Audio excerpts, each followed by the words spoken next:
There's a moment in every person's life when they feel the pull, when something deep inside whispers, come back. But the world is loud, isn't it? The noise, the distractions, the endless pursuit of something. Money, success, pleasure, approval.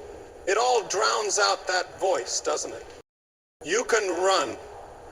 You can drown yourself in work. You can fill your days with people, with entertainment, with noise. You can pretend that voice isn't calling your name, but deep in the quiet moments, when it's just you and the ceiling at 2 a.m., when the laughter fades and the excitement dulls, you feel it, don't you? Jonah ran.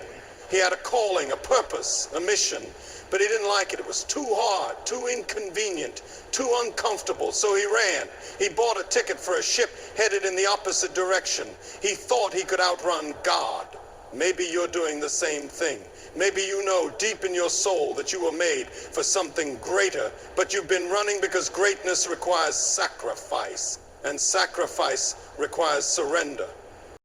But here's the thing, God doesn't chase you with anger. He pursues you with love. That storm in Jonah's life, that wasn't punishment. That was mercy. God loved Jonah too much to let him waste his life running. And maybe, just maybe, the storm in your life right now isn't punishment either. Maybe the doors that keep closing, the relationships that keep breaking, the emptiness you can't seem to fill, maybe that's mercy. Maybe that God saying, I won't let you go that easy. Look at Saul, breathing threats, running hard in the opposite direction, convinced he had all the answers, and then a light, a voice, a moment that changed everything. God stopped him in his tracks. Maybe today is your Damascus Road moment.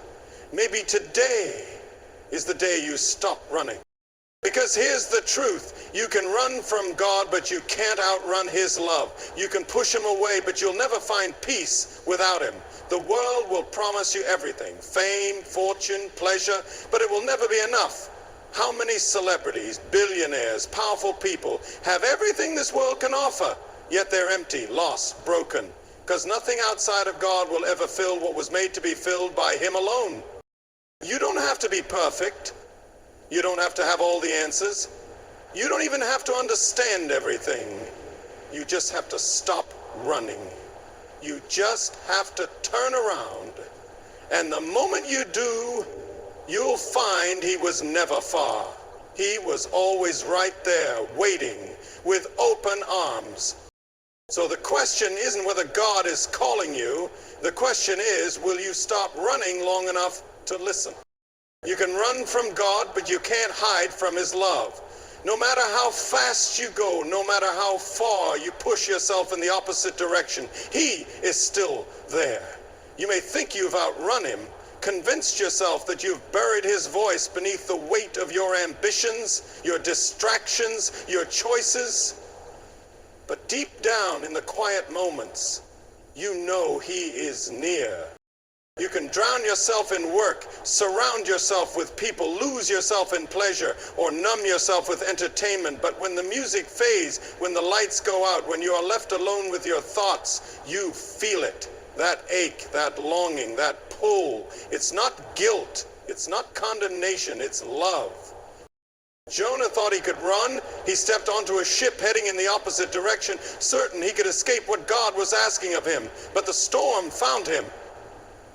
Not a storm of punishment, but a storm of mercy.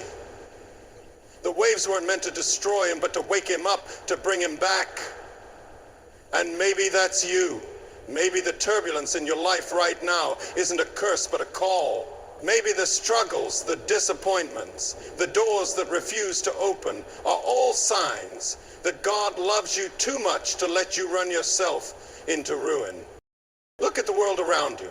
People chase wealth, status, pleasure, recognition, thinking that if they just reach the next level, they'll finally feel whole, but they don't. The emptiness lingers, because no matter how much you gain, if you're running from the one who made you, you will never feel complete. It is like a child lost in a crowd. searching for something familiar, but everything around them is a blur. No matter how many places they run to, there is only one face that can bring peace. God's love is not a chain. It is not a burden. It is the one thing in this life that will never fail you. And no matter how far you have run, the moment you stop, the moment you turn around, you will find that he was never far at all. The world is loud. It fills every space with noise, distractions, endless demands. There's always something to do, something to chase, something to occupy your mind so you don't have to listen. The world will hand you a schedule so packed, a life so fast-paced, that you never have to stop long enough to hear that voice inside. The one calling you back, the one reminding you that there is more to life than just this race. You can try to drown it out with work, with entertainment, with success, with relationships. You can keep yourself busy from the moment you wake up to the second you fall asleep. But no matter how much noise you surround yourself with, there will always be moments of stillness. Maybe it's late at night when the world is quiet and you're left alone with your thoughts. Maybe it's in the middle of an accomplishment that should make you feel fulfilled, but somehow something still feels missing. Maybe it's in the middle of a crowd where you suddenly realize that even in the noise, you still feel alone. That voice, it doesn't shout, it doesn't demand, it whispers. It speaks in the depths of your heart, reminding you that you were made for more than just existing. It calls you by name, not with condemnation, but with love. It tells you that no amount of success will satisfy what only purpose can. It tells you that no relationship, no possession, no achievement will ever fill the space that was meant for God.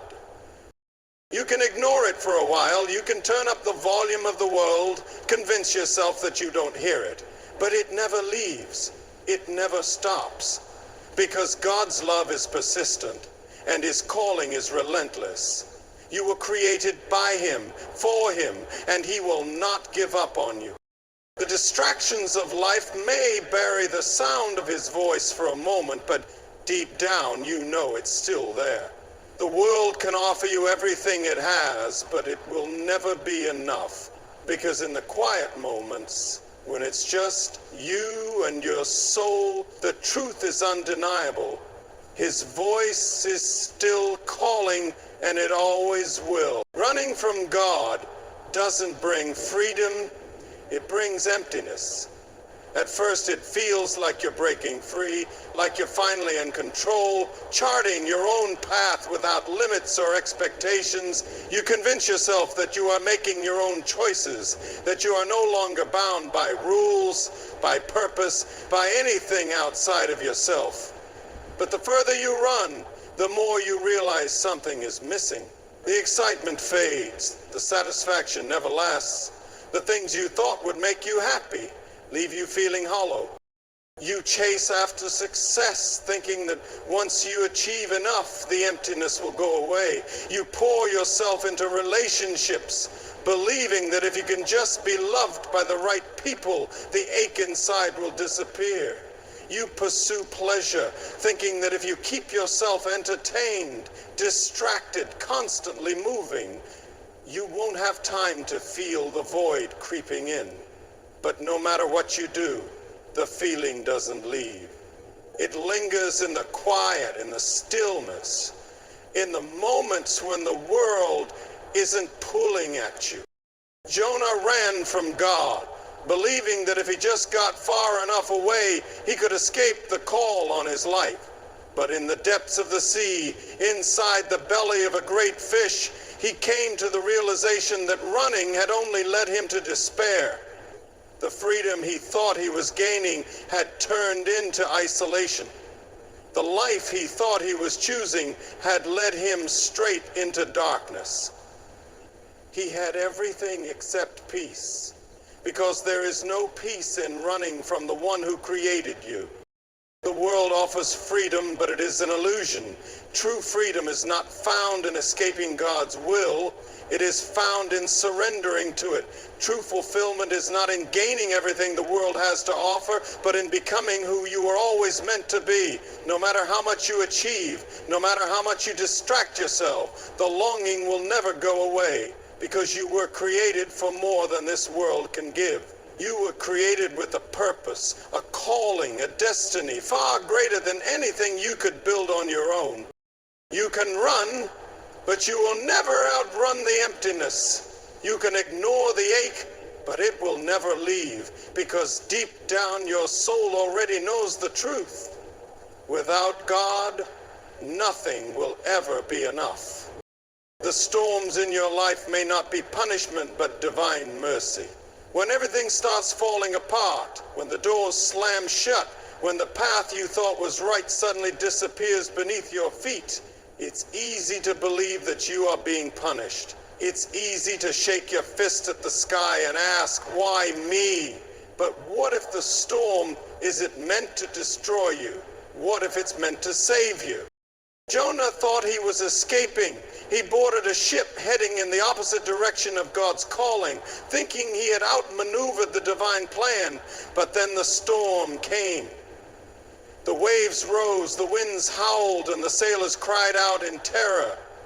Jonah was thrown into the sea, swallowed by a great fish. And in that dark, isolated place, he finally saw the truth. He wasn't being punished. He was being pursued. God could have let him go, could have let him disappear into his own rebellion, but instead he sent a storm to wake him up, to pull him back, to remind him that running would only lead to ruin. Maybe that's where you are right now. Maybe everything you've built is crumbling. Maybe you've done everything you thought was right, followed your own path, pursued your own dreams, only to find yourself lost, broken, and wondering why nothing is working. Maybe the disappointments, the setbacks, the failures aren't a sign that God has abandoned you, but proof that He's fighting for you. God's love is not passive. It does not sit idly by while you walk toward destruction. Sometimes He will shake the very foundation of your life to get your attention. Sometimes He will close doors to prevent you from walking into disaster. Sometimes He will strip away the things that are distracting you from what truly matters. Not to hurt you, but to save you. Not to punish you, but to lead you back to the life you were meant to live. The storms may be painful, but they are not the end of your story. They are the turning point, the moment when everything shifts, the moment when you stop running and start listening. And when you do, you will see that the storm wasn't meant to destroy you, it was meant to bring you home. No one is too lost, too broken, or too far gone for God to redeem. It doesn't matter how many wrong turns you've taken, how many mistakes you've made, or how deep into the darkness you have wandered. God's grace reaches further still. You may feel like you've gone too far, like you've burned every bridge, like there's no way back. But the truth is, God specializes in redeeming the ones who thought they were beyond saving. Look at Saul. He wasn't just lost. He was running in the complete opposite direction, convinced he was doing the right thing. He was persecuting Christians, hunting them down, tearing lives apart. If anyone seemed too far gone, it was him. And yet, in one moment, on the road to Damascus, everything changed. A light, a voice, a calling. God didn't see Saul for who he was in that moment. He saw who he could become. He saw Paul, the man who would spread the gospel to the ends of the earth. God didn't give up on him, and He won't give up on you. Maybe you feel unworthy. Maybe you've messed up so many times that you believe there's no way God could still want you. Maybe you've been told that you'll never change, that you'll never be more than the sum of your worst decisions. But the world doesn't get the final say. God does. And He has never been in the business of distorting the broken. He is in the business of restoring them. The prodigal son walked away from everything. He wasted his inheritance, threw away his future, and hit rock bottom. But the moment he turned back, the Father ran to him, not with judgment, not with condemnation, with open arms, with love, with celebration. That's the heart of God. He is not waiting to punish you. He is waiting to restore you. No one is beyond his reach. No sin is too great, no failure too final. His love is greater. His grace is stronger. His redemption is complete. You are not too broken. You are not too lost. You are not too far gone. The moment you turn toward him, you will see that he has been running toward you all along. True peace is not found in success, fame, or pleasure. It is only found in surrender. The world offers countless paths to happiness, each promising fulfillment, each whispering that if you just achieve enough, own enough, or experience enough, you will finally be content. So you chase it. You climb the ladder, build the brand, earn the respect. You collect possessions, relationships, and achievements like trophies, convinced that one more win will silence the restlessness inside. But it never does. The more you have, the more you need. The higher you climb, the emptier you feel. Celebrities with millions of fans confess to feeling utterly alone. CEOs with more money than they can spend admit they are still searching for purpose. The world looks at them and says they have everything, but if that were true, why do so many of them feel like they have nothing? Because no matter how much you gain, if your soul is not at peace, it will never be enough. Saul of Tarsus had everything: education, power, status, authority. He was respected, he was feared. By the world's standards, he had won. Yet on the road to Damascus, when God confronted him, everything he had built crumbled in an instant. Because what he had wasn't peace. It was an illusion of control. The moment he surrendered, the moment he laid down his own will for God's, he didn't lose himself, he found himself. He became Paul, not just a man of influence, but a man of purpose. A man transformed by a peace the world could never give. Surrender sounds like weakness. But in truth, it is the only way to real strength. Letting go of your own plans, your own limited understanding, is not defeat. It is the beginning of freedom. It is stepping into the life you were created for, the purpose that has always been waiting for you. It is trading exhaustion for rest, anxiety for trust, striving for stillness. You can chase success, fame, and pleasure for a lifetime, but they will always leave you searching for more. Peace is not found in more, it is found in surrender. And the moment you stop trying to fill yourself with things that will never satisfy, the moment you lay it all down, you will find that what you were looking for has been waiting for you all along. God isn't chasing you with anger. He is pursuing you with relentless love. Many people run from God because they fear what he might say, what he might ask of them, or what they might have to change. They imagine a harsh judge waiting to condemn them, pointing out every mistake, every failure, every wrong turn. But that is not who he is. He is not chasing you down with punishment in his hands. He is running after you with open arms, with grace, with mercy that has no limits. Think of the shepherd who leaves the 99 to find the one lost sheep. He doesn't abandon the one who wandered off, nor does he wait for it to return on its own. He goes after it. He searches until he finds it, lifts it onto his shoulders, and carries it home. That is God's heart. He is not standing at a distance, waiting for you to prove yourself worthy. He is not keeping a record of all the times you've failed. He is running toward you, calling your name, ready to bring you home. The world may have told you that you're too broken, too lost, too unworthy of love. Maybe you've told yourself the same. But God's love is not conditional. It does not come with terms and requirements. It is not earned by perfection or lost through failure. Look at the story of the prodigal son. He walked away from everything, wasted his inheritance, made a mess of his life.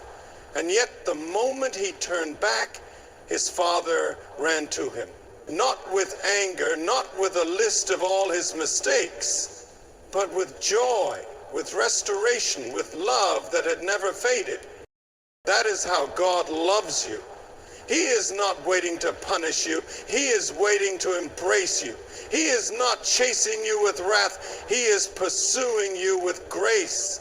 The enemy wants you to believe that running is your only option, that if you stop, you'll be met with judgment. But the moment you turn around, you will see the truth. He was never chasing you to condemn you. He was chasing you to save you, to redeem you, to remind you that you were never too far, never too lost, never beyond the reach of his love. The moment you stop running, you'll realize he was never far. He was always waiting. You may have spent years trying to outrun his presence, pushing him away, convincing yourself that you could live life on your own terms. You may have drowned out his voice with distractions, with ambition, with rebellion, or even with pain. But no matter how far you've gone, no matter how many roads you've taken in the opposite direction, you will find that the distance was never real. He has been there all along. Like the prodigal son, you may have wandered so far that you believe there's no way back. You may feel ashamed, burdened by regret, afraid to face the consequences of your choices. But the moment you turn toward him, you will not find condemnation. You will find a father running to you, arms open, love overflowing, celebrating your return. He was never far. The separation you felt was never about him leaving. It was about you running. And the moment you stop, the moment you stand still and listen, you will hear the gentle whisper that has been calling you home all along. Jonah ran as far as he could, believing he could escape God's calling. But when he was swallowed by the great fish, when he had nowhere left to run, he called out, and God answered. Not with punishment, but with mercy. Not with rejection, but with redemption. In his darkest moment, Jonah realized the truth. God had never abandoned him. He had been waiting, even in the depths, even in the consequences of Jonah's own choices, ready to restore him the moment he surrendered. That's the kind of love God has for you. Not distant, not conditional, not easily discouraged. It is a love that stands at the door, waiting for you to open it. A love that follows you into your darkest moments, not to accuse, but to redeem. A love that does not demand perfection, but simply asks you to stop, to turn around, to see that he was never far. You don't have to earn your way back. You don't have to fix yourself first. The moment you stop running, you will realize he was always right there, waiting to bring you home. No matter how far you run, no matter how deep you hide, no matter how much you try to drown out his voice, God is still there. Not with anger, not with punishment, but with relentless love. You may have spent years searching for fulfillment in success, in people, in pleasure, in distractions, but nothing has truly satisfied the longing inside you. That ache is not a burden. It is an invitation to stop striving, to stop running, to stop resisting the very love that has been pursuing you all along. The storms in your life are not meant to break you, they are meant to wake you up. The emptiness you feel is not a sign of failure, it is proof that nothing in this world can fill the space meant for God. The battle you've been fighting, the one where you try to do life your own way, on your own terms, has left you exhausted. But true peace, true freedom, true fulfillment is not found in more striving. It is found in surrender. God is not standing at a distance waiting for you to fix yourself before you come back. He is running toward you, arms open, ready to restore, redeem, and embrace you. There is no sin too great, no failure too final, no distance too far. The moment you stop, the moment you turn around, you will find that he was never far at all. He was always there, always waiting, always loving you, even in the moments you thought he had given up. This is your moment, the moment you stop running, the moment you let go, the moment you realize that everything you've been searching for has been waiting for you all along. Turn around, come home, because no matter how far you've gone, his love has never left you, and it never will.